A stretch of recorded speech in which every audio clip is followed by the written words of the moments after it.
Hello everyone, nubkeks here. Welcome back to Nub Raids, and fret no more. I am finally here with my proper guide for Sun Wukong, the brand new login legendary champion. And yeah, guess what? After playing with him a good lot today, I hope you guys enjoyed the stream earlier on, by the way. We stream every CVC. Make sure to come hang out. It's a great time every time talking to you guys in the chat. Sun Wukong, he's really blown me away. This is an amazing login legendary champion. I'm really happy with the build. I'll talk about a couple of alternative builds as well. And yeah, I'll show you what's going on. We're going to have to do a couple of videos on him. So stay tuned for that. So for example, I have a video of him. I did 5 live arena fights. It's about 20 minutes long. That video will be up probably a little bit later today as well. If you want to check him out in live arena, he's really good. He's really good, but it's a bit long for just a guide. So let's dive in. What is this champion all about? There's a ton going on in his kit. So his A1 gotcha, single target attack, 25% chance to stun. That actually books up to a 50% chance to stun. And then it goes up to 50 or 75% when booked if the target has any buffs. Actually, it's a solid enough A1. The damage isn't crazy, but it's a very, very good chance to stun. And that's a really nice thing. We are going to be building him with accuracy. I think that's actually quite important to this champion, but great utility on this move. Now his A2, this is straight up one of the best moves in the game. Staff of Wonder. This thing is insane. 3-turn cooldown when booked. Attacks one enemy, ignores 50% defense. That's what enables this to really hit very hard, and especially when we stack it with things like, we'll talk about the gearing in a second, but lethal, ignoring defense. The Helm Smasher Mastery, right, which is a chance to ignore defense. You stack that stuff together, this move could just absolutely rip people apart. Very strong. On top of that, if you kill the target, any surplus damage will then go and AoE everybody else that's still alive. Also ignoring defense, though it cannot be critical. Even though it cannot be critical, this still absolutely claps. And again, especially when we're stacking it with lethal or savage and helm smasher or cruel, any of that sort of stuff. This damage really does so much. It does more than you would think it does. It doesn't sound like it hits that hard because it can't crit, but let me tell you, this thing absolutely claps. Now, this is the other interesting thing. If the initial target survives, places a sheep debuff on them for 1 turn, and the debuff cannot be blocked. Couple of things here. So number 1, it cannot be blocked, but it can be resisted. So that's very important. You need accuracy to beat their resistance. And there's always going to be a 3% chance they just resist it anyway, right? That's just how it works in the game. There's always a 3% chance for it to miss. But that's something to watch out for. If you see your enemy's got really high team power, they've built a lot of resistance, this might not work. However, this will ignore Stone Skin. That's part of what makes it so powerful. So if, for example, I show you Ultimate Death Knight, and also it ignores Polymorph as well. My Ultimate Death Knight, okay, in this case, my Ultimate Death Knight actually has 456 resistance. So my Wukong would need, well, preferably about 470 or so accuracy to debuff him. If I don't have enough, he just resists it. Now, if I had a low resistance Ultimate Death Knight coming in Stone Skin, guess what? Ultimate Death Knight in his Stone Skin, he just gets turned into a sheep. I'll try to show that to you, but that makes it super powerful as a way to deal with Ultimate Death Knight. Bam, just go in, turn him into a sheep. You've got another nasty champion, Mortu Macab. Every time you hit him, unlock a secret skill and it blocks revive and basically one-shots you. He's sitting there in Stone Skin, no problem. Turn him into a sheep. They've got, let's say, a cleanser. I think a great example would be my Python. Python, fairly low resistance, 284. For me, that's pretty low. Very tanky, difficult to deal with. 6-piece Stone Skin, turn him into a sheep. He's gone from the fight for a little while. All this stuff is really strong. So there's a lot going on here, and it's just such an amazing move. Both effects are insane. His A3, now you see us. This is his AoE attack. 3-turn cooldown. Before attacking, steals all buffs from all enemies, then puts blocked buffs on them for 2 turns. Couple of important things about this move. Number 1, it doesn't hit that hard. It does okay damage, but it's nothing crazy. In fact, his biggest source of damage is really the splash damage from Staff of Wonder. So bear that in mind, guys. The damage is not crazy. However, stealing all buffs and place block debuffs before attacking, it does this. So that's really nice. It's not affected by affinity. The damage will be, but these effects happen before that. So yeah, it doesn't matter. It's not an attack that applies these things, so it will go off anyway, no matter what their affinity. You can steal buffs and put block buffs. This is going to really be very badly affected by polymorph. I think every single buff that you steal can proc polymorph. So if you're fighting enemies with lots of polymorph, you might even want to just not use his A2 at all. You might want to just avoid it. It's pretty bad news, but it's very good.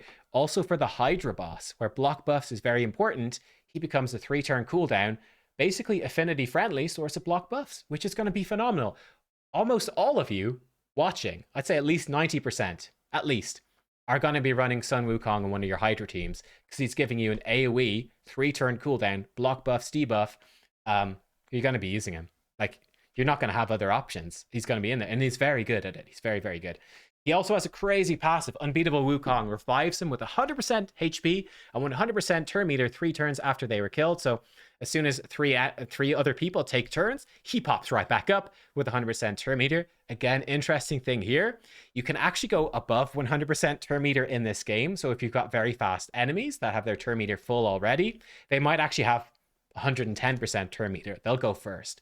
So I think this means you do want to build him with good speed, so that he'll try to sneak in and get his turn anyway. But it just makes him a menace in arena. I saw that in live arena. It just keeps popping back up. It's actually kind of terrifying. On top of that, 20% ally speed in arena battles. Aura, this is phenomenal. So strong. I think one great example, you put him in with, let's say, an Arbiter, right? And Arbiter into your live arena picks. And no matter what they do, you are getting a top tier speed aura. So it really, if you get those 2 champions on your team in live arena, you're locking in the speed race very much so in your favor, which is pretty big. So he's got a great toolkit. For his blessing, I think there's a few options, honestly. I was trying out Lightning Cage. Basically what this is going to do, give you a little bit of extra max HP damage from the lightning orbs. But these lightning orbs, whenever an enemy receives a buff, that's going to work somewhat in our favor, right? Because we want to steal their buffs. Right, so they're going to get buffs. We get lightning orb stacks. Great. Then we steal their buffs, and the lightning orbs have a chance to protect those buffs if they try to remove them or steal them back. I think that's kind of nifty. I don't know if it's the best thing to go for. It's only a 1-star blessing anyway. Definitely the 500 attack and the crit damage are be really, really nice with this particular build. But you've got other options. If you're going for damage, Phantom Touch could be really good. It's going to give you the most damage, but a low chance to proc, though obviously it scales up. If you're going like pure Hydra, you might go for maybe Brimstone could be okay, and especially with that extra accuracy.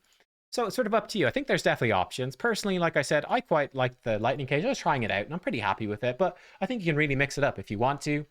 I don't have any strong feelings about which blessing is the absolute best as of yet. Maybe that will become more apparent as we play him more. But how did I build him then? So I think there are at least 2 ways to build him, maybe 3. This is how I like to build him, which I think is the way that probably I feel like most of you should build him like this as well. I will say it's probably the best general build, and that's sort of important. This is something of a general build. So what have I done with him? Well, with this Wukong build, I've tried to build him with high attack, 100% crit rate, high crit damage, and then I've tried to get him good speed and good accuracy. Okay? This stuff is very important. So, for example, this is something for you to consider. If you want to run him in Hydra, these would be my recommended accuracy numbers to aim for. Now, bearing in mind, you can include something like Swarm Smiter, more accuracy. So 16 more. You get 16 bonus accuracy against Hydra, because there's 4 Hydra heads, okay? So you can include that in your calculations. But if you want to use them on normal Hydra, I would have 215 accuracy, hard 265, brutal 330, nightmare 410. So I've got them built like this. So I could use them up to brutal Hydra. I could use them on nightmare Hydra with increased accuracy or with an accuracy aura. And then he'd work there as well. So it's flexible. For Hydra as well, you'd also want some very high speed. The higher, the better, honestly. This is probably about as low as I would go. And I think it's good, very good for live arena as well to have him this quick. So I would probably be, number 1, sacrificing some of his damage first and foremost. I think for most of you, if you're earlier in the game, I'd probably be aiming for either normal or hard, whichever one you're on, and try to get him that much accuracy. You can, of course, run him. I'm going to do a Hydra team tomorrow. I can't do it today because I'm still locked out.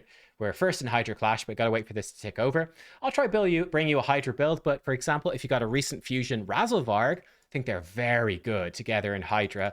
Razelvarg comes in, speed aura for Hydra, which is great, but he gives you increased accuracy. right? So if you got increased accuracy or an accuracy aura in your team, like maybe you got your Mithrala from Hydra and you got 80 accuracy aura, that could let you bring your Wukong in and sacrifice his accuracy and still get his damage high. That might be something you want to do. But yeah, I've tried to build him with good damage, good speed, good accuracy. I'd love for his speed to be higher. I'd love for his accuracy to be higher. It's going to depend on where you are. My goal with 350 accuracy is that he's going to be pretty consistent in arena. Now, this might have to change. The main worry would be people building resistance on Ultimate Death Knight, because if I'm going to pick him to counter Ultimate Death Knight, and then their Ultimate Death Knight is coming in, especially now that probably most of us have this, 4-star polymorph with 50 bonus resistance, and they're coming in with very, very high resistance. He's not going to successfully, without increased accuracy, be able to turn that Ultimate Death Knight into a sheep and remove him from the fight. So all these are things to consider. But I really like this build. I think this lets you, for the most part, steal all the buffs from the enemies. Gets you very consistent at turning people into sheep and stunning, especially their damage dealers. And yeah, you're going to be a pretty cool damage threat as well. So something like this, be broadly speaking, what I'd love to aim for. And for his masteries, again, this is a damage focused build. We are going into Helm Smasher. I talked about how that stacks with his A2 and with Cruel Gear if you've got Cruel Gear, Lethal Gear if you've got Lethal or Savage. Typical enough damage sort of stuff. And then we're going into support for more accuracy and just extending his block buffs. I think that's going to be really nice for Hydra in particular. So there you go. Let's go see him in action, shall we? Let's do it. Again, check out the live arena video if you want to see that. Let's see him against... let's see him up against... this is a pretty nasty team. Maybe... Oh, so look at this team. This team is crazy high resistance. With the level of accuracy I have, I wouldn't go against that team. I would be too scared. I think that would not work in our favor. Let's go for an easier team right here, just to see him in action. So what would I be running with Sun Wukong? For Classic Arena, again, I'd probably combine him with Arbiter for that increased attack. And then probably just support champions. I mean, let's just, broadly speaking, let's see what he can do, shall we? Let's go. Give you a bit of a gist. Again, this would be a sort of typical sort of team you might be fighting. Great thing we can check, do they have Polymorph in the info tab? They don't. We can lock them out and, okay, well, this fight's basically won. But let's see, this Arbiter, small health bar, she looks squishy. Let's watch this. We should kill her. Let's see that splash damage. I'll slow it down. This should be pretty good.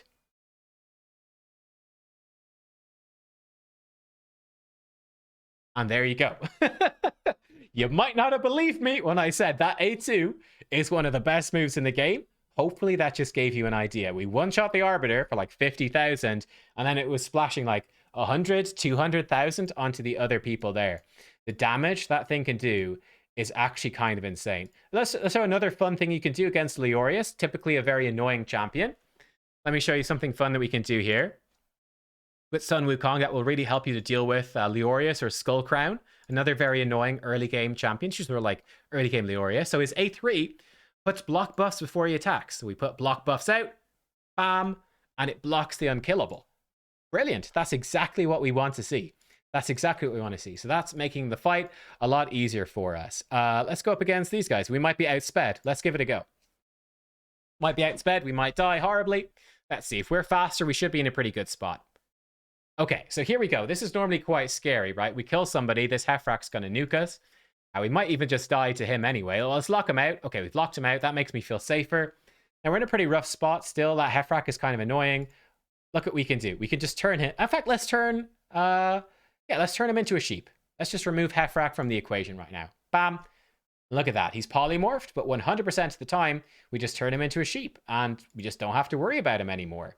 Pretty nifty. Let's just go in. Let's just hit this Python. Do we have any polymorphs here? We don't actually, so that makes things a lot easier for us to deal with. At this point, let's put Hex on this guy. Let's put a shield up on us. Try to keep us safe here. There we go. I guess you got Weaken there. We put Weaken on this guy as well. And now let's actually... I don't think there's any need to do... Well, let's do his AoE. Let's see how hard does his AoE hit. I haven't shown that yet. Let's do his AoE. How hard is it going to hit? We put block buffs out. Again, it doesn't hit crazy hard. Like, we didn't kill all of them, but we've killed enough of them, shall we say. We've killed enough that we should be pretty good. He's revived them, though. That is a little bit annoying. We can come back in. Do we have his we don't have his ability ready to go quite yet. Let's just kill off his Heffrak so we don't have to deal with it. The Hex made it splash, and that's all good. Put a Hex on him. We actually duplicate lots of poisons. Okay, this is fun. Let's not revive him. So here we go. We got turn number 1. Turn 1. Turn number 2. Let's put out a fear. See if we can fear these guys. There we go. Turn number 3. And I think he should pop back around about now. Bam. There. Okay. So not quite, but almost. We can even turn meter boost him right here to make sure he gets a go. And we can try to just kill him. The splash damage did not do much right there. That's just Taras being OP. Taras taking like half damage from everything. And I guess Helm Smasher didn't proc and stuff like that. So the damage splash there wasn't very good. Taras doing Taras things. We go in and we take him down. Let's refresh. Just see another fight or so. Okay, here's another great one with Ultimate Death Knight. They don't have too much team power. So let's see this in action. This would normally be a really nasty team. We will do this one on manual as well, just because they got some pretty nasty stuff. So here we go. We'll try lock him out. Again, you could use a basher. We failed to hit her. Funny enough, he doesn't have Stone Skin and Ultimate Death Knight, so we might just kill the Ultimate Death Knight, but like we can target Pythion. Ultimate Death Knight passive will redirect it. We actually killed him, and has actually killed almost his whole team. I guess we weak hit against his Pythion there, which is why the Pythion did not die, would be my guess. That's just A1. See if we can provoke him. We didn't. See if we can push his turn meter back. Let's see, can we land the stun here with our boy? Monkey stun. It didn't stun, but he killed him. So there we go. Okay. Let's do one more. See if we can get Ultimate Death Knight. Here we go. This looks a bit more like it. This one could be a little bit annoying. Because you got both Ultimate Death Knight and Hefrak. So 2 classic Stone Skin users. In fact, he's got Stone Skin galore, guys.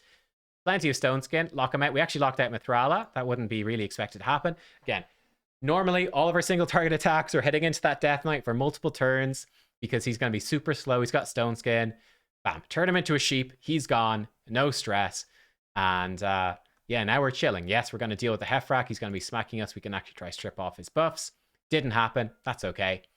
Yeah.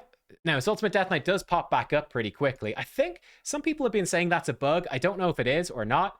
That it might be a bug. Not really sure. But we're not too worried about it anyway. Let's see if we can do the other cool thing with him. So, while he's A2, we'll always turn them into a sheep if it doesn't kill them with Stone Skin, which it won't, because they've got Stone Skin. It will always sheep them. Stone Skin, when we try to steal it, it's a 50-50. And Mithrala probably has too much resistance for us to steal. So it's kind of 50-50. Do we steal it from Hefrak or not? Let's try it. So we didn't. Right? It blocked the steal. But you can somewhat consistently steal it off of him. Oh, we did die. That's totally fine. Let's revive him. He might pop up. He might die again. We don't really mind. And I guess let's just hit auto at this point. Let's try kill off Hefrak. He is the last threat. I don't think he's got his moves available, so I'm not too worried. Oh, he does. Uh-oh. Okay, he didn't kill us, though, so we're still good. 1 turn, 2 turns, 3 turns. Next turn, he should pop back up. There he is. And he's back, boys. Monkey King is back, and he stunned him. He stunned him with his A1. He goes straight into his turn. We're resetting our moves. And this should be a pretty juicy cleave. Pretty decent. I guess it all depends on those Helm Smasher procs, but as you can see, it makes a big difference, right? If Helm Smasher procs, we ignore defense. Extra damage is crazy. Maybe there was a weak hit or something. But yeah, we were able to take him down. And there you go. I think that's how Sun Wukong works in Arena. And that should give you a pretty good idea of how to build him, how to use him, and what's going on with his kit. It's a simple kit, but the fun thing about it is there's a lot going on with just, especially that A2. There's a lot going on with these moves and that passive. It's really fun. Again, you can check out how I use him in live arena as well if you want to see that. But yeah, honestly, this champion for me gets a huge thumbs up. I will be back tomorrow. I'll try to get you a Hydra video on him. I'll probably be trying to use the same build. It should work there as well. The key for Hydra, like I said, have enough accuracy for your difficulty, and then it's really all about speed. And I think with this, he's not going to do crazy damage, but he's going to do a little bit. So I think he's going to be, for most people, probably going to be going into like a normal or hard Hydra team, I think for sure. I think he's going to be very, very good for that sort of stuff. So we'll try him out there. I'll let you know how we get on. Guys, thank you for watching. Hope you enjoyed. Hopefully I was able to explain what's going on with this champion. Well, let me know how you build him. Did you build him with pure support? Did you build him like this? What do you think? Thanks for watching, though. I'll see you all next time. Goodbye.